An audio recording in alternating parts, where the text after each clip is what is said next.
Good morning friend, कैसे आप लोग सब अच्छे होंगे। सभी को मेरे तरफ से राम राम राधे राधे। सभी को वेलकम है मेरे YouTube channel the RBA warrior पर। किसी को टेलीग्राम ग्रुप नहीं मिल रहा है तो आप सिंपली से सर्च करेंगे @ द आरबीए वॉरियर और लास्ट में 09 लगाइएगा तो ग्रुप आप सर्च करेंगे तो मिल जाएगा टेलीग्राम पे। ठीक है, तो ये ग्रुप है @ द आरबीए वॉरियर 09।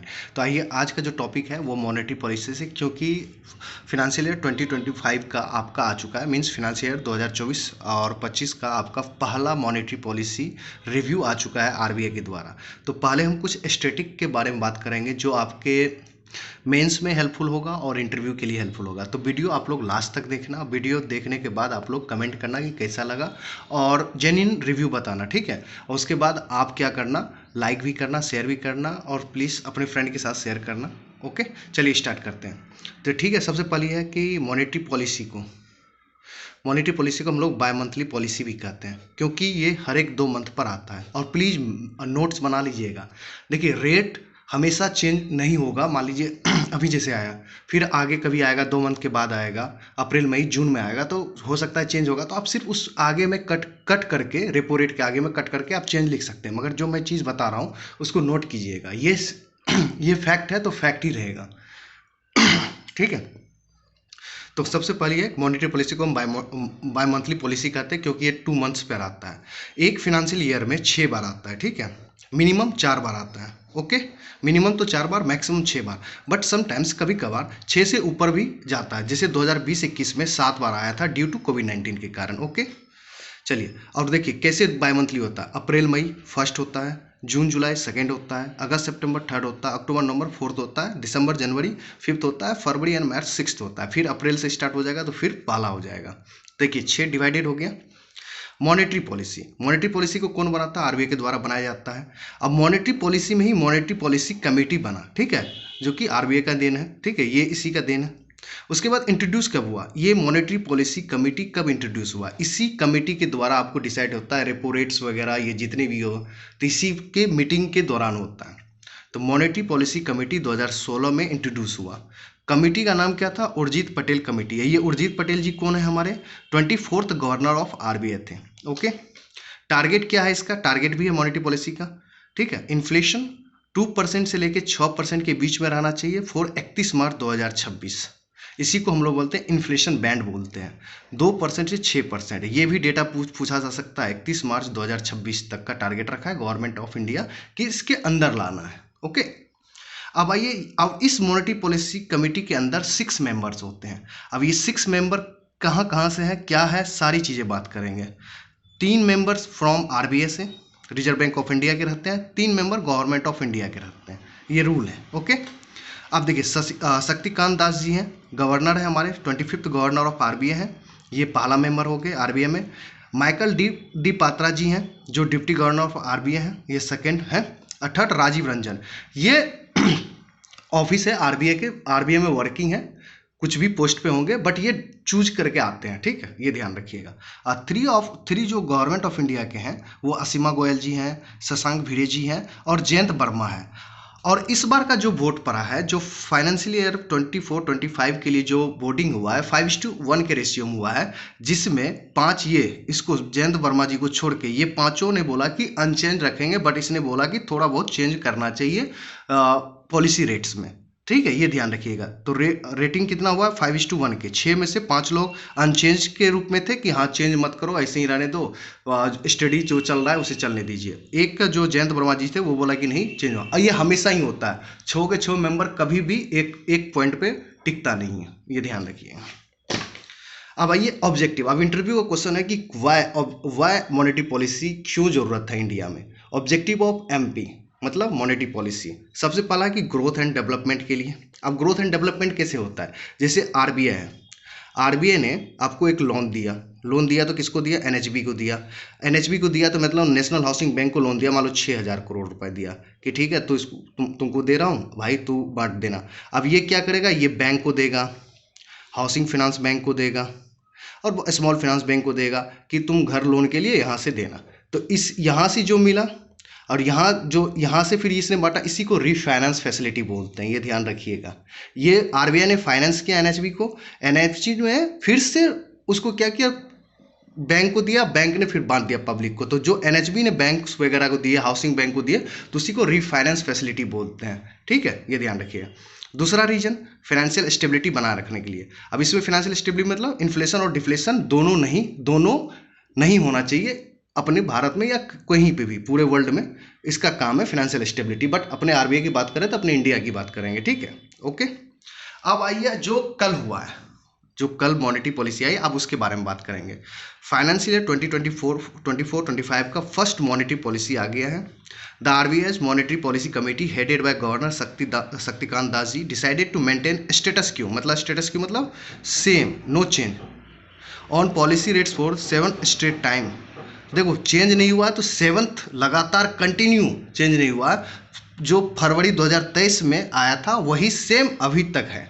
ओके, ये ध्यान रखिएगा। ये भी क्वेश्चन पूछ सकता है कब से, फरवरी 2023 से अभी तक no change. Okay. Repo rate कितना है? 6.5%। अब रेपो रेट किसको बोलते हैं, अब ये डिफिनेशन भी मैं बताते चलूंगा। थोड़ा सा पेशेंटली और कॉपी और पेन लेके नोट्स लिखते चलिएगा। अब ये डिफिनेशन आपको बहुत सरप्राइज करेगा, बहुत सारी चीज़ें बताऊंगा। ये आप इंटरव्यू में देंगे तो बहुत बढ़िया लगेगा। अब रेपो रेट को बोलते क्या है? सबसे पहली बात, इसका फुल फॉर्म भी होता है। इसको डिफरेंट टाइप्स ऑफ पब्लिक बोलते हैं। आप बोल सकते हो रेपो रेट को रिपर्चेज ऑफर रेट बोलते हैं, रिपर्चेज ऑप्शन बोलते हैं, रिपर्चेज एग्रीमेंट बोलते हैं। ठीक है।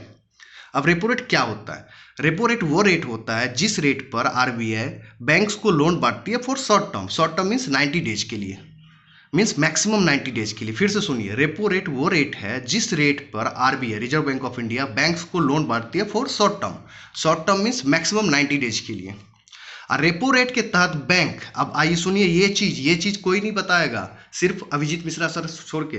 रेपो रेट के तहत बैंक आरबीआई से मिनिमम 5 करोड़ की डिमांड करना पड़ता है, 5 करोड़ का, और मैक्सिमम 0.5% ऑफ एनडीटीएल। अब एनडीटीएल क्या होता है? नेट डिमांड टाइम लायबिलिटी होता है। ठीक है। अब नेट डिमांड टाइम लायबिलिटी क्या होता है? आप एक साल में जितना आपने मतलब सेविंग किया, जितना लोन बांटा, उसके बाद जो आपके पास रिमेनिंग बचा पूरे एक फाइनेंशियल ईयर में, एक साल में, मान के चलिए एक साल में, तो उसी को एनडीटीएल बोलते हैं बैंक का। जितना आपके पास जमा हुआ डेली जैसे कैलकुलेट करना है, जैसे एक दिन में जितना जमा हुआ, जितना आपने लोन बांट दिया, उसके बाद जो आपके पास बचा वही एनडीटीएल होता है बैंक का। ओके, या आप एक दिन का निकालो, या 6 महीना का निकालो, या एक साल का निकाल लो। तो आप समझ गए। उसके बाद स्टैंडिंग डिपॉजिट फैसिलिटी 6.25% है। ठीक है। एमएसएफ 6.75% है। बैंक रेट 6.75% है। रिवर्स रेपो रेट 3.35% है। एसएलआर 18% है। सीआरआर 4.50% है। कुछ मैं चीज़ें बता देता हूँ, फिर डिस्कस करेंगे। ओके। अब आइए आरबीआई के द्वारा जो जीडीपी फोरकास्ट किया गया। RBI forecast the Indian economy to grow at 7% in financial year 2025, means 2024 और 25 के लिए 7% रखा है पूरे फाइनेंशियल ईयर के लिए। अब आइए अब क्वार्टरली की बात कर लेते हैं। फिर ये 7% तो पूरे फाइनेंशियल ईयर का हो गया। ठीक है, अप्रैल से लेके अगले मार्च तक का। ठीक है। उसके बाद forecast each of quarters. Quarter 1 के लिए कितना है? 7.1%। क्वार्टर 1 में क्या क्या है? 3 मंथ्स का होता है, जैसे अप्रैल, मई, जून। फिर क्वार्टर 2 के लिए जुलाई, अगस्त, सितंबर। तो इस तरह से अब क्वार्टर 2 के लिए 6.9%, क्वार्टर 3 के लिए 7%, क्वार्टर 4 के लिए 7%।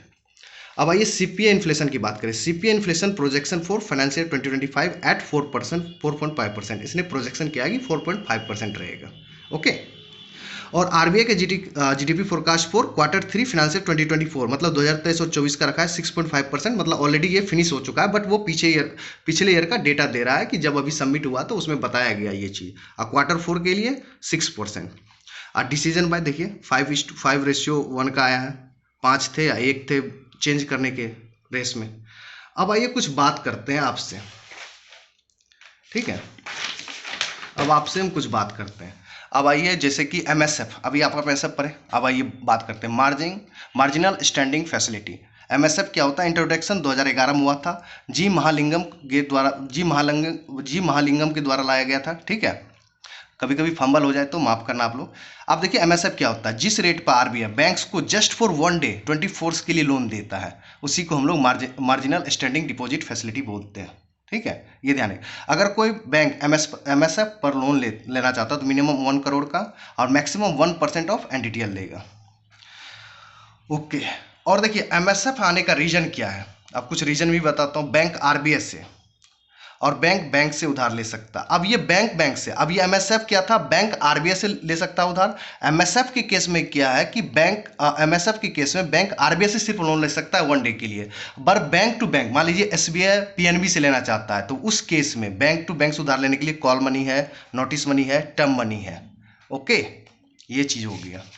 और उसके बाद अब रिवर्स रेपो रेट क्या है, वो रेट जिस रेट पर बैंक अपना पैसा आरबीआई के पास डिपॉजिट करता और बैंक उस पैसा से इंटरेस्ट कमाता, उसी को रिवर्स रेपो रेट बोलते हैं। ओके, अब स्टैंडिंग डिपॉजिट फैसिलिटी क्या होता है, जिस रेट पर बैंक अपना पैसा आरबीआई के पास डिपॉजिट करता है और आरबीआई इस पैसे पर बैंक को इंटरेस्ट देता है।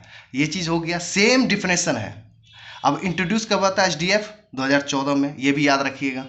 अब what is difference between triple R and HDF.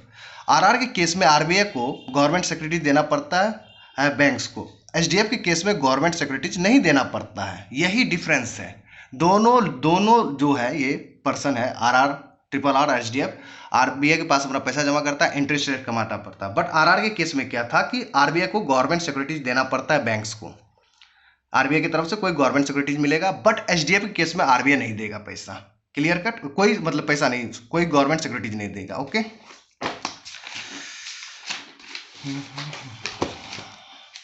अब आइए कैश रिजर्व रेशियो के बारे में बात कर लेते हैं। Cash reserve ratio, the share of NDTL that bank must maintain with RBI called RR. Bank अपने एनडीटीएल का जो हिस्सा आरबीआई के पास रखते हैं उसी को सीआरआर कहते हैं। डेली बेसिस पर जमा होता है according to RBI act 1934 section 42, इसमें डिफाइन है। आरबीआई बैंक को कुछ नहीं देता है, लाइक इंटरेस्ट नहीं देता है, ठीक है, सीआरआर पे कोई इंटरेस्ट नहीं देता आरबीआई। और सीआरआर एरिया वाइज बैंक पर कैलकुलेट होता है, ये रखिएगा। Net demand, time limit. अब डिमांड क्या होता है, कासा होता है, करेंट अकाउंट सेविंग, और टाइम क्या होता है, FD, RD, fixed deposit, recurring deposit. एक बैंकिंग एवरेज, जिस बैंक में एक दिन में जितना डिपॉजिट और उसमें जितना विड्रॉल होगा और उसके बाद जो रिमेनिंग बचेगा वही एनडीटीएल होगा, जो मैंने आपको ऑलरेडी बता रखा है। ओके, अब देखिए रीफाइनेंस फैसिलिटी मैंने ऑलरेडी बताया, ये एक प्रोसेस है मनी फ्लो करने का। जैसे आरबीआई ने फाइनेंस किया बैंक्स को, बैंक्स ने रीफाइनेंस किया एग्रीकल्चर को, एजुकेशन को, बिजनेस, स्टार्टअप को, हाउसिंग फाइनेंस को।